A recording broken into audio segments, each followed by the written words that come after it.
யுத்தம் வந்தால் போதும் உடனே ஆண்டவராகிய இயேசு கிறிஸ்து வரப்போகிறாரு, இஸ்ரேலுக்கு ஈரானுக்கு யுத்தம் ஆயின்னு இருக்குது, இதெல்லாம் ஆண்டவர் சீக்கிரமாக வரப்போகிறார் என்ற அறிகுறி என்று சொல்லுகிறார்கள். என்னுடைய கேள்வி, இதுபோல் எத்தனையோ யுத்தம் நடந்திருக்கு, இதுபோல் எத்தனையோ ஊழியக்கார் பல வருஷமாக பேசியிருக்காங்களே, இன்னும் ஏன் வரவில்லை? அப்போ கர்த்தருடைய வருகைக்கு யுத்தம் மட்டும்தான் காரணமா?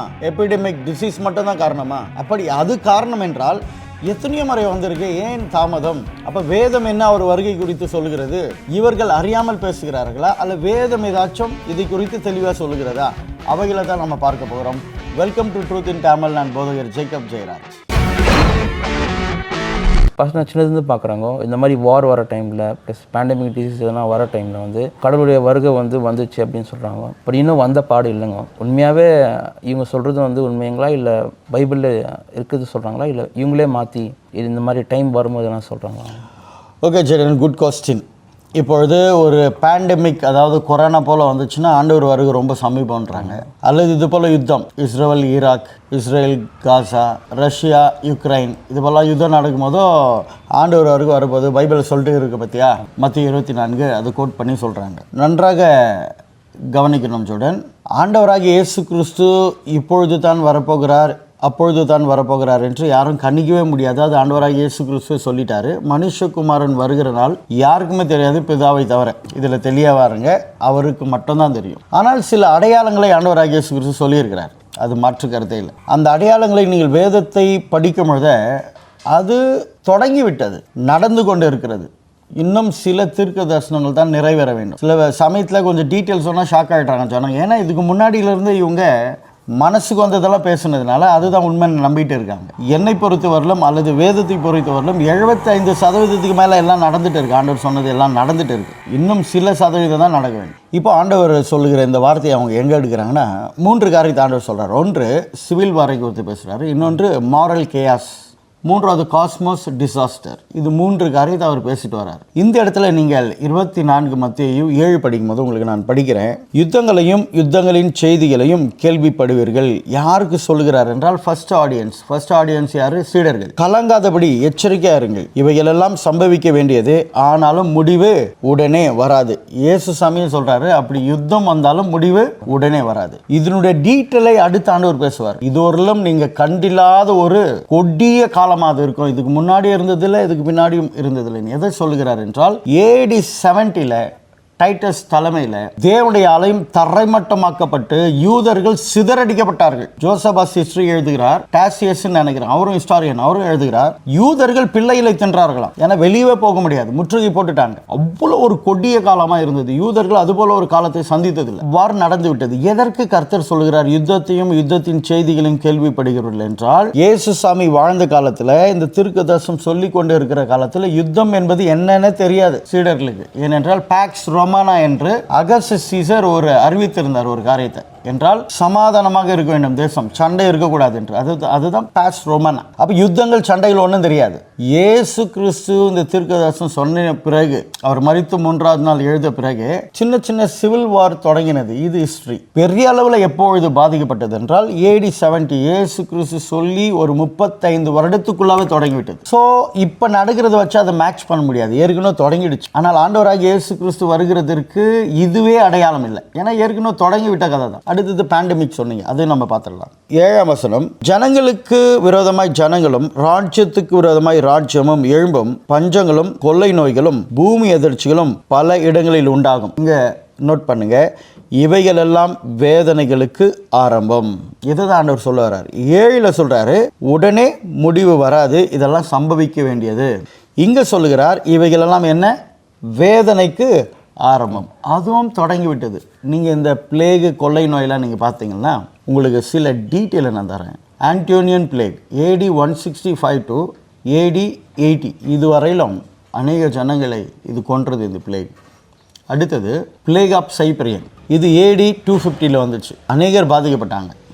அடுத்தது பேண்டமிக் டிசீஸ் ஜஸ்டினியன், அதாவது 6th century அல்லது 541 இதற்குள்ளாக இது ஒரு பேண்டமிக் வந்தது உலகம் முழுக்க. ஸோ அதுபோல் கொள்ளை நோய்கள் அப்பத்திலிருந்து வந்துட்டு இருக்கு. 2nd centuryலேருந்து பெரிய அளவில் வந்துட்டு இருக்கு. ஸோ தொடங்கி விட்டது, அதுதான் நான் சொல்ல வரேன். அப்போ இப்போ நடக்கிற நிகழ்வுகளை வச்சு இதுதான் என்று சொல்ல முடியாது. ஆனால் அது தொடர்ச்சி அப்படி நடந்து கொண்டு தான் இருக்குது. அப்போ ஆண்டவர் வருகை தாமதிக்குமா அப்படியே நம்ம சொல்ல முடியாது. அப்போ ஆண்டவருடைய வருகை தாமதிக்குமா அதுவும் நம்ம சொல்ல முடியாது. எப்பொழுது வருவார் என்று பிதாவை தவிர ஒருவனும் அறியான் என்று தான் ஆண்டவர் சொல்கிறார். ஆனால் சில விஷயங்கள் முக்கியமாக சிம்பிளாக சொல்கிறேங்க. நீங்கள் உங்களுடைய கேள்வி இதெல்லாம் வருகிறதுன்னு சொல்கிறாங்க, ஆனால் ஒன்றுமே நடக்கலையே. இது புதுசு கிடையாது. பாருங்கள், பார்கோடு வந்துச்சு, தெரியல உங்களுக்கு?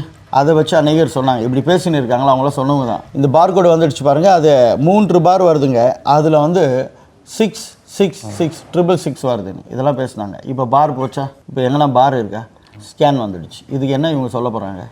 இன்னொன்று, வை த ராப்சர் வில் பி இன் 1988 என்று எட்கர் சி, இவர் ஒரு நாசாவுடைய என்ஜினியர். ஆண்டவர் ஆகிய இயேசு கிறிஸ்து செப்டம்பர் 11லேருந்து 13க்குள்ளே வருவார் 1988க்குள்ளே என்று இவர் புத்தகத்தெல்லாம் வெளியிட்டு சேலாருக்கு கோடிக்கணக்கான பணத்தை இறைச்சாங்க. ஆனால் வந்தாரா என்றால் வரவில்லை. இவங்களாம் சொல்லிடுவாங்க, சொல்லிவிட்டு ஜனங்களும் அதை கேட்டுட்டு மறந்துடுவாங்க. மறுபடியும் இன்னொருத்தர் துளித்து கொள்வார், இல்லைனா இவங்களே வேறு திருப்பி சொல்லுவாங்க. இது அப்பொழுதுலேருந்தே நடந்து கொண்டு இருக்கிற ஒரு சின்ன பிள்ளை தானே தான். இவங்களை பொறுத்தவரையில் வேதத்தை படிக்கிறாங்களா இல்லையோ, இது போலலாம் நியூஸை கேட்டுட்டு எல்லாமே கொண்டு வந்து இங்கே கனெக்ட் பண்ணுவாங்க. அதுதான் செலக்டிவ்ன்றது தியாலஜிக்கல் டேர்மில். அவங்களுக்கு என்ன பிடிக்குதோ இல்லை என்ன படுதோ அதை வந்து சொல்லுவாங்க. ஆண்டவர் வருகை இதெல்லாம் அதற்கு அடையாளம் இருக்குது இல்லைன்னு சொல்கிறத விட முக்கியமான அடையாளம் இது. பாருங்கள், இப்போ ஒரு இல்லுஸ்ட்ரேஷன் சொல்லி நான் முடிக்க போகிறேன். உங்களுக்கு திருமணம் ஆகி ஒரு குழந்தை இருக்குதுன்னு வைங்களேன், ஒரு பெண் குழந்தை இருக்குது, அவளுக்கு 27 வயது ஆகிடுச்சு, திருமணம் பண்ணணும். நீங்கள் மாப்பிள்ளை ரெடியாக இருக்கார், உங்ககிட்ட வந்து 6% பணம் இருக்குது, மீதி 4% வேணும் திருமணம் செய்து வைக்கிறதுக்கு. உதாரணத்துக்கு இப்போது மாப்பிள்ளை வந்துட்டாருன்ற கவலையில் இருப்பீங்களா? அந்த 4% வந்து பணத்தை சேர்க்கிறதுல நீங்கள் குறியாக இருப்பீங்களா? 4% சேர்க்கணும் தான். அதே தான். இப்போ பாருங்கள், ஆண்டவர் எப்பொழுது வரப்போகிறார் என்பதை ஆண்டவர் தெளிவாக சொல்லியிருக்கார் ஒரு இடத்துல. அதுதான் 14 வசனம். நான் உங்களுக்காக படிக்கிறேன். மத்திய 24:14. ராஜ்யத்தினுடைய இந்த சுவிசேஷம் பூலோகம் எங்கும் உள்ள சகல ஜாதிகளுக்கும் சாட்சியாக பிரசங்கிக்கப்படும், அப்பொழுது முடிவு வரும். முடிவு எப்போ வரும் என்றால், இந்த மாதிரி பூமி எதிர்ச்சி, நேச்சுரல் கிளாமிட்டிஸ், பிறகு வந்து காஸ்மிக் டிசாஸ்டர் எல்லாமே அறிகுறி தான். ஆனால் அதுவே கிடையாது. மெயின் எது என்றால் அந்த 4% சொன்ன பாருங்க, அதுதாங்க. எல்லா ஜனங்களும் ஆண்டவராக இயேசு கிறிஸ்துவை அறிகிற அந்த அறிவு, அந்த சுவிசேஷத்தினை கேள்விப்படணும். நீங்கள் ஸ்டாட்டிஸ்டிக்கலாக எடுத்துக்கொண்டீங்கன்னா இன்னும் ஷாக் ஆகிடுவீங்க. 40லிருந்து 42% உலகத்தில் அநேக ஜனங்கள் கொஞ்சம் கேட்டு இருக்காங்க. சிலர் ஜனங்கள், இன்னும் நிறைய ஜனங்களுக்கு இயேசு சாமி குறித்து கேள்விப்படலை. அதுதான் ஃபேக்ட், அதுதான் டேட்டா. அப்படி இருக்கும் போது நம்ம 4% சேகரிக்கணுமா? நான் சொன்ன உதாரணத்தின் பிரகாரம், இல்லை மாப்பிள்ளை வரப்போறாருன்னு அந்த பதட்டத்தில் இருக்கணுமா? 4% சேர்க்கணும், அவ்வளோதான் இருக்கும். அதே தான்ப்பா, அதே தான்.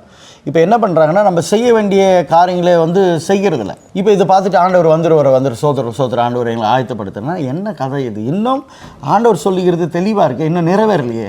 எந்த காரியம் நிறைவேறல? இன்னும் 40%க்கு மேலே, குறைந்தது 35% இன்னும் ஜீசஸை அறியாத ஜனங்கள் இருக்காங்க. அவங்களுக்கு சுவிசேஷம் அறிவிக்கப்படலை, அன்ரீச்டுன்ற. அதுதான். இதெல்லாம் வைத்துக்கொண்டு ஆண்டவர் இன்றைக்கு வந்துடுவார், நாளைக்கு வந்துடுவார்னு சொல்ல முடியும். ஏன்னா யுத்தம் என்று சொன்னால், யுத்தம் AD 70 தொடங்கிவிட்டது. அப்போ ஏன் வரல ஆண்டவர்? அதுதான் உங்களுடைய கேள்வி. வராருன்னு சொல்கிறாங்களே, ஏன் வரல? அடுத்தது பேண்டமிக்கல் என்றால் AD 165 தொடங்கிடுச்சு, அழிவுக்கு ஆரம்பமாயிடுச்சு. அதுதான் கடைசி காலன்றது. ஆண்டவர் சிலுவைக்கு போனார் பாருங்க, அதுலேருந்து கடைசி காலம் தான். ஆனால் மெயின் எப்பொழுது ஆண்டவர் வருவார், எங்கே சர்ச் ஃபோக்கஸ் பண்ணணும்? Matthew 24:14. எல்லா ஜனங்களும் அவரை அறிகிற அறிவு, அந்த பிரசங்கமாகப்பட்டது எல்லோரும் கேள்விப்பட வேண்டும், பிறகுதான் முடிவு வரும். அதில் ஆண்டவர் தெளிவாக இருக்கார்.